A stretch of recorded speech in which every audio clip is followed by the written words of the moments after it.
While the entire week was abuzz with the much-awaited Lok Sabha election results, there was another significant announcement that caught the attention of the investing community. Now, this, of course, is the Q4 GDP numbers.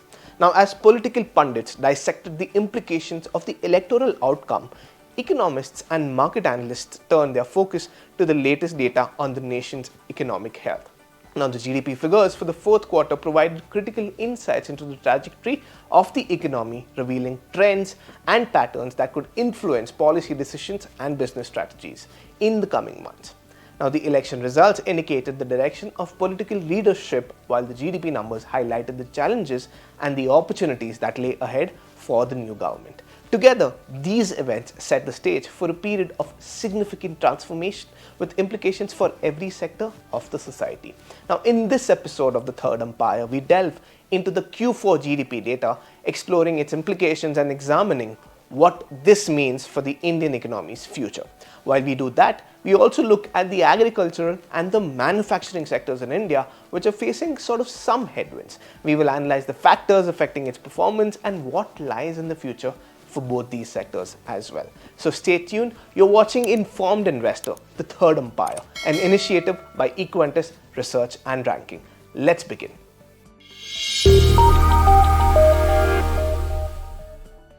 Now, the GDP, or the Gross Domestic Product, estimates released by the NSO, which is the National Statistical Office, on 31st May 2024 are truly remarkable and indicative of a robust economic performance. Now, the GDP growth rate for the fiscal year FY 23-24 stands at an impressive 8.2%. Now, this figure is not just a statistical achievement, but it is also a significant economic milestone that surpasses the most optimistic projections put forth by various financial organizations across the globe. Even more noteworthy is how the growth rate surpasses the Reserve Bank of India's own estimate of a 7% GDP growth, which had been the benchmark up until December 2023. Now, the RBI, known for its cautious and conservative forecasts, had pegged the growth rate at a much lower figure, making this 8.2% GDP outcome a pleasant and a somewhat unexpected surprise. The NSO itself had also projected an overall GDP growth of 7.6% for the year in its second advance estimates. Now, this projection implied a GDP expansion of about 5.7% for the January to March quarter. However, the actual growth rate for the January to March quarter was an impressive 7.8%, significantly surpassing expectations and bringing the annual GDP rate to an outstanding 8.2%. Now, before we deep dive into the finer details of the GDP numbers to understand how our economy is performed, let's take a step back and understand how the GDP is calculated to even start with. Now, there are essentially two main methods used. The first is the gross value added method. Now, this method looks at the value of goods and services produced across different industries. It's like zooming in on each sector of the economy and measuring its contribution individually. For instance, we'll analyze how much value the agriculture sector, the manufacturing sector, the service sector, and the others have added to the economy. Now, the second is the expenditure method. Now, this method focuses on spending within the economy. It divides GDP into four major components, namely private consumption expenditure, investments, government expenditure, and net exports. Breaking it down further, the private consumption expenditure is the money spent by individuals and households on various goods and services like cars, food, clothing, education, healthcare, and more. Investments, also known as the gross fixed capital formation, covers the spending by companies, governments, and households on plant, machinery, equipment, infrastructure, and property, so to say. Government consumption expenditure includes the money spent by the government on the goods and services for the public use and to maintain government operations. Net exports represents the difference between what a country exports and what it imports. In India's case, because we tend to import more than we export, this component often negatively impacts the GDP growth. Now, combining all these components gives us the total GDP. It's like adding up all the money spent on consumption, investments, government activities, and net exports in a given year. So, in a nutshell, GDP calculations in India involves both assessing the value added by different sectors and analyzing the spending patterns within the economy. Now, both the methods give us insights into the overall health and growth of the Indian economy. Coming to the expenditure side, growth in FY24 was notably supported by a sharp rise in gross fixed capital formation, driven primarily by public capital expenditure. Now, this significant boost in public investment played a crucial role in bolstering economic growth. However, it is important to note that private consumption growth remained subdued, rising by only 4% in FY24. Now, this rate of growth is the slowest in the past 2 decades, with the exception of the contraction experienced during the pandemic year of FY21. Now, this sluggish growth in private consumption indicates a cautious consumer sentiment. The gross value added, or the GVA growth, was at 6.27% year-on-year in the March 2024 quarter. Now, by definition, GDP is GVA combined with indirect taxes, which is GST, excise, etc. Now, as we discussed, the GVA, or the gross value addition, measures the production side, and hence it is more meaningful measure of economic activity, and GDP measures the consumption side. However, if you look at this chart, there is a huge gap between the GDP and the GVA growth. Now, this large divergence in the two growth measures arose due to a high collection of indirect taxes, that is the GST, excise, etc., but even more from significantly lower spends on subsidies. Now, in the fourth quarter, growth across industries was primarily driven by the manufacturing and consumption sectors. The industrial sector saw significant benefits from the government's continued focus on capital expenditure, lower input costs, and supportive policies specifically aimed at manufacturing. Meanwhile, the services sector also demonstrated robust momentum, bolstered by a notable sequential uptick in the financial, real estate, and professional services, as well as public administration, defense, and other services. However, this growth was somewhat offset by a slowdown in trade, hotel, transport, and communication segments, which dragged down the overall performance of the service sector during this period. Now, when we examine India's economic growth, the evidence is clear and compelling. No matter how the numbers are analyzed or how many caveats are considered, the reality of India's growth story is absolutely undeniable. Except for the agricultural sector, which continues to lag, all other sectors have shown strong performance, indicating a broad-based growth trajectory. Agricultural sector is expected to improve, and we'll tell you why in the next segment. Now, another key concern remains the sluggishness in the private consumption expenditure. Now, the engine of India's growth story, it rose a mere 4% in FY23-24. Now, to address this issue, the government needs to prioritize policies that boost employment and improve its quality to revive consumption. By doing so, India can ensure that its economic growth is not only sustained but also inclusive and equitable. Now, let's talk about a few factors that are favorable for India. As we know, India is an agricultural economy where nearly half the population depends on agriculture for their livelihood. The monsoon's impact is profound and multi-layered. It plays a pivotal role in shaping the country's economy and stock market performance. Now, as we spoke in our previous segment, last week's Q4 GDP data brought cheer with a much better than expected growth. However, the agricultural sector's GDP saw a modest rise of only 0.57% compared to the previous year, following a 0.4% growth in Q3. Now, it has been a challenging year for agriculture, with the El Nino effect adversely impacting the sector. However, the Indian Meteorological Department, or IMD, in its latest projection indicates that India is likely to experience above normal cumulative rainfall in the 2024 monsoon season. Now, with La Nina conditions expected to set in by August and September. Now, IMD had confirmed that its forecast for a normal southwest monsoon remains intact, expecting total rainfall to be 106% of the long period average, in contrast to last year's 94%.